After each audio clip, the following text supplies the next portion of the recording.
దక్ష ప్రజాపతి గారు సఖీకి వేసిన శిక్ష ఏమిటంటే 1,00,000 కమల పువ్వులను సేకరించి ఆ కమల పువ్వుల పైన విష్ణునామాన్ని రాయాలి అని చెప్పేసి అంటారు. అనే 2 పూటలా పళ్ళే తిని భోజనం అసలు సేకరించకూడదు అని చెప్పేసి చెప్తారు సఖీకి. వెంటనే సఖీ ఇదంతా వినగానే నేను చేస్తాను నాన్నగారు అని చెప్పేసి అంటుంది. సఖీ అమ్మ అక్క చెల్లెలు నువ్వు ఎలా చేస్తావే ఎలా ఒప్పుకుంటున్నావు అనేసి అంటారు. కానీ నాన్నగారికి నేను చేసింది తప్పు, అందుకే నాకు ఇలా చేయమని చెప్పారు, నేనేమిటో నాన్నగారికి నిరూపించుకోవాలి అని చెప్పేసి అంటుంది సఖీ.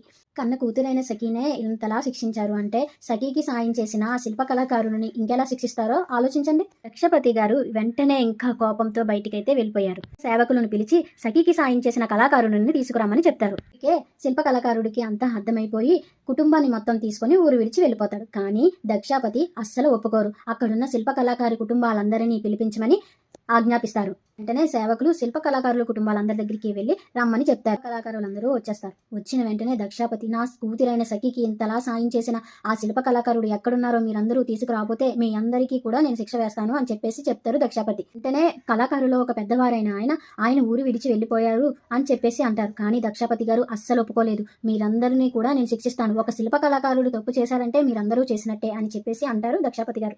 కళాకారుడు లేచి ఈ శిక్ష అంతా నాకే వేయండి, ఇదంతా చేసింది నేనే అని చెప్పేసి అంటారు. కానీ దక్షాపతి గారు అసలు ఒప్పుకోరు. మీ అందరికీ ఒకటే శిక్షణ, మీరు ఊరు విడిచి వెళ్ళిపోండి, ఇక్కడ ఉండొద్దు అని చెప్పేసి అంటారు కోపంతో. ఏమైనా సరే దక్షాపతి గారి మాటే వినాలి. వెంటనే శిల్ప కళాకారులందరూ కుటుంబాలతో ఊరు విడిచి వెళ్తారు. కళాకారులందరూ ఊరు విడిచి ఎక్కడికి వెళ్తారో రేపు వీడియోలో తెలుసుకుందాం.